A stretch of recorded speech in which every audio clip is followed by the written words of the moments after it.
Hello, hello, my friends. AmyR here with Prairie Paper and Ink. Welcome back to my face and my card making space.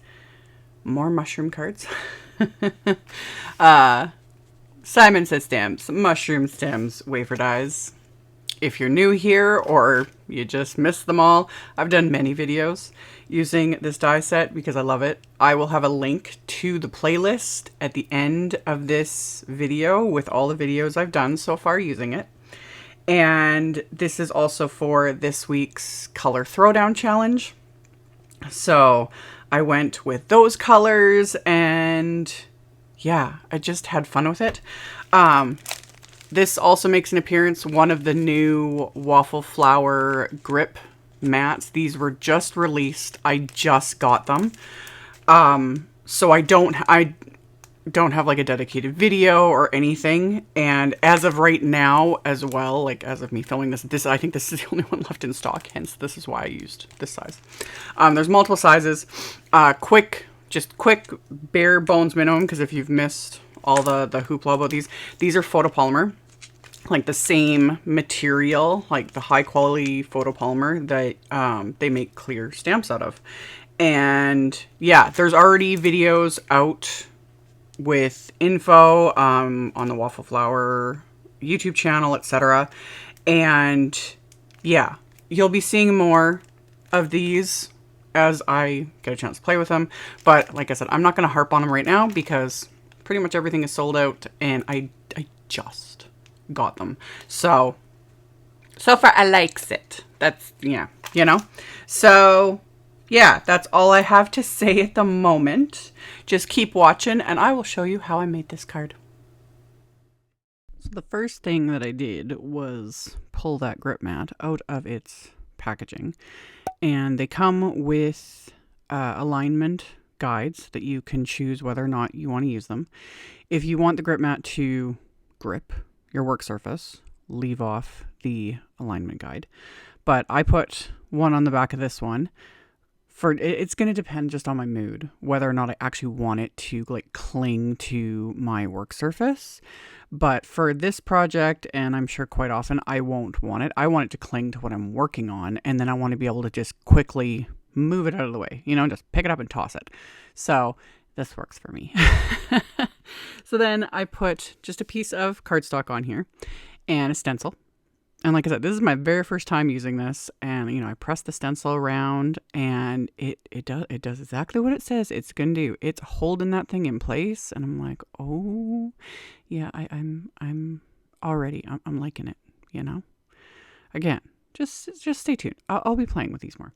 So I used salvaged patina Oxide ink and my Picket paper Pouncers. I just finally got my hands on a second set of these. I have a set dedicated to dye-based inks, and now I've got a set for my oxides. I keep my tools separate for the two different types of inks, because you don't want to be mixing like pigments into your dye inks. You can ruin your inks over time, and I don't wash my tools at all. One, I don't have time for that, and two, I am all about convenience, man. So anyway, I pounced the color on there. I didn't go for like a super even blend because I just want to have some variation. And then I stuck it in. I removed the stencil. The stencil was the bubble wrap stencil, by the way. I will have links to everything. I'm all over the place. Anyway, I put it in my splat box, and I used a salvaged patina oxide spray and splattered that. I could have just smushed the ink pad and used a brush, which I'm actually going to do for the next bits of splatters, but that just, you know, again, adds a little extra something. Set all that aside, wiped off the grip mat, and again, tossed it aside so I can do my die cutting. And I'm going to die cut these mushrooms from the same white cardstock. In fact, this entire card, all I use is white cardstock, and then I do use a tiny little bit of vellum, which I'll show later in the video. But I've talked about this before. This is a nice way if you don't have a lot of color cardstock. It takes a while. It does to, you know, build up a collection and all the things. And if you've got ink and a white cardstock, you can make whatever color you want. So I die cut the mushroom stems a couple times. I used my little EMPRESS mini, ran that through. Now I've got all my little die cut pieces. And I'm going to start adding color. So I'm going to stick all the little mushroom tops onto the grip mat. And again, I'm liking it for this too. I've shown many ways using the sticky mats. Those are great too. If you're happy with those, stick with them. You know, I will probably jump back and forth. Again, it always just depends on my mood. So stuck those to the grip mat, and then I'm using KITSCH Flamingo Oxide ink and a Pouncer to add the color to here. And then I stopped for a second because I was like, I had pulled out picked raspberry as well, and I was like, am I going to do a dual tone? You know, have a little darker area. And then what I decided to do instead was just mush the picked raspberry onto just one of my little palettes here, and I'm going to add splatter. So I could have used like picked raspberry distress oxide spray, but the ink pad was sitting right in front of me because, you know, like I said, I was all over the place just doing what I do. So I added a little bit of water to that, used my fan brush, and then added splatter. Like just stick the whole grip mat like right into my splat box here because it's holding everything in place. Why not? So added some splatter. This will dry back a bit. You know, it's not going to be as intense. It's, you know, it soaks into the cardstock and does its thing and gives it that texture that I love. So I did that, removed the pieces, and then just wiped this clean. If I haven't already mentioned it, because brain mush, you clean these like you do your clear stamps. They will, depending on what you use on them, they will stain over time because clear quality photopolymer will stain. You know, that's just the nature of it. We all got to get over it. You know, our tools are meant to be used. I know we like to keep things pristine. Trust me, I have been a member of that camp for many years. And then I get over it. And then every once in a while, it still kind of bugs me when some of my stuff, I was like, oh, it's got a stain on it. But it means it's loved and used. It's a good thing. It's a good thing. And besides, especially with like, not talking about these grip mats, but stamps themselves, I've mentioned this before. The more stained they get, the better they work. Really. Go check out some of my playlists with some of my most loved stamps that are like almost pure black because I have used them for so many years. They stamp like a dream. Anyway, for the rest of the pieces of my mushrooms, I used Lost Shadow Distress Oxide. Such a pretty pale gray. I only pounced it on the stems, on the top parts that'll be the undersides of the mushrooms. That's where I added the splatter. So I kept them white with just that little bit of splatter. And then let everything dry. And then I assembled my little mushrooms. And this time I decided to use just some thin foam squares from Simon to pop these up. Just give them a little bit of dimension. So, except for one mushroom, I'm going to glue this other large one as is because he's going to go on the inside of my card. So use craft tacky glue to adhere the stem to the underside of the mushroom and then pop on the top of the mushroom. And those I used just little bits of foam squares to give them just that little extra something.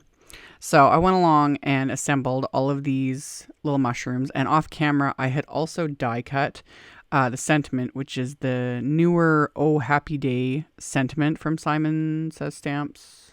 Was their June release? Yeah. That sentiment does have an outline as well. I didn't use that. I used just the words. And as is tradition, die cut it 3 times so I can stack them together to give them dimension.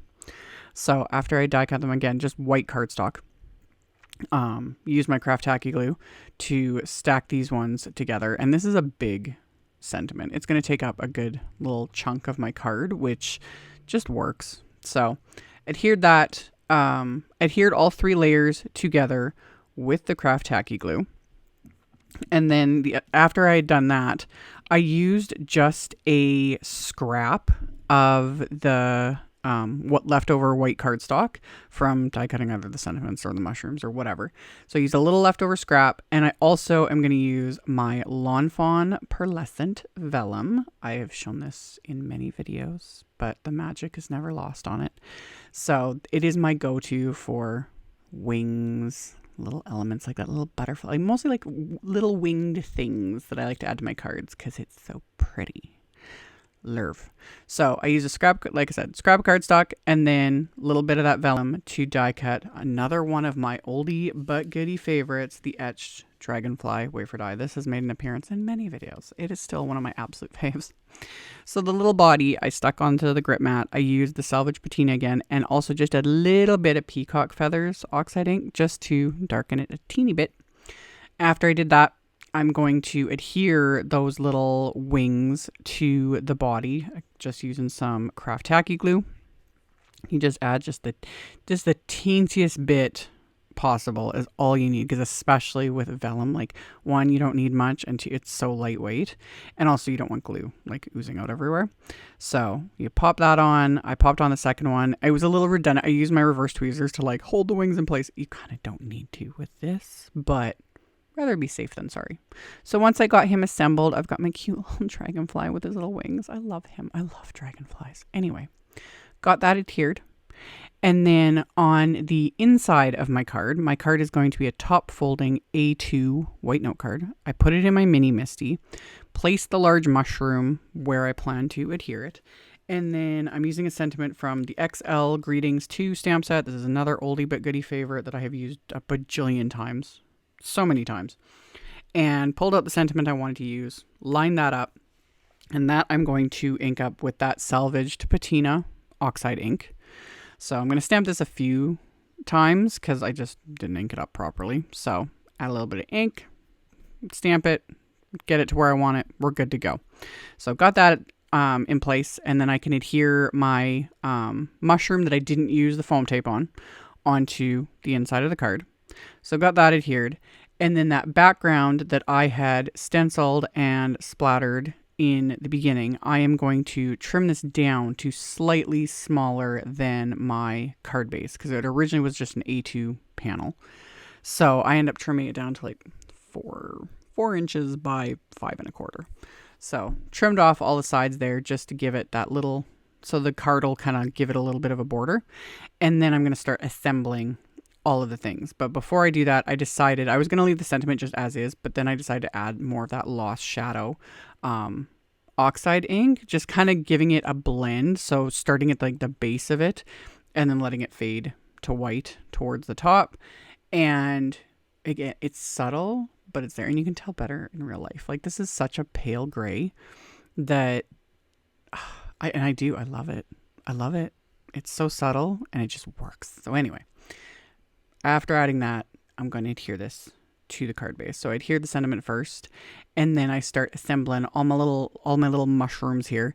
So the big one, I put the background like back onto like where it'll go on the card base, just to show where how much little leeway I have to have it kind of hanging off the edge of the card panel here. And then I adhered all the other mushrooms, and then my little shimmery dragonfly. And then it was at this point that I was like, it needs baker's twine. I mentioned this in a recent video. I'm back on the baker's twine train. Like, I've always loved baker's twine. I have a ton of it. You know, that's one of the few things. I got rid of a lot of my ribbon way back in the day because I just don't use it on cards anymore. But baker's twine, I love it. And I'm just like adding it to every single card. So anywho, I didn't want to wrap it around. I wanted it under the mushrooms. So normally I would do this before adhering the mushrooms, but I was able to use my tweezers to kind of push it underneath that big mushroom there, and then also use the tweezers to hold my knot so that I could make my little bow. I adjust all the things while the reverse tweezers are holding, you know, everything tight. Get the bow the way I want it before pulling it tight. And then I can trim off the excess. And I've got my little pink and white baker's twine that just gave it that little extra something, you know? And then I'm going to adhere this to my card base. Again, craft tacky glue. And then as a final bit of embellishment, I have some bubblegum embellishments from Trinity Stamps. They just add that little extra shimmer as well to kind of tie in with the shimmer for the dragonfly wings, you know? So put those just randomly. Like, I was following no rules with these, you know. Usually it's, again, when it comes to embellishment placement, it's technically like rules of 3, triangle placements, things like that. That's what's pleasing to the eye. Yeah, you learn it and then you toss that rule out the window. At least I do anyway. So just adhered them wherever I thought they would look cute. So sprinkled several of these throughout this card, adhered them into place with, again, dabs of craft tacky glue. Once these were adhered, this card was complete. Like I'd mentioned earlier, this is part of this week's Color Throwdown Challenge. I will have a link to that challenge post in my blog post. My blog post will be the first link directly below the video in the description box. You can just hop on over there, check it all out. And I always post like the photos of the card in my blog post. I have picture links to all the supplies, just making it easier to navigate.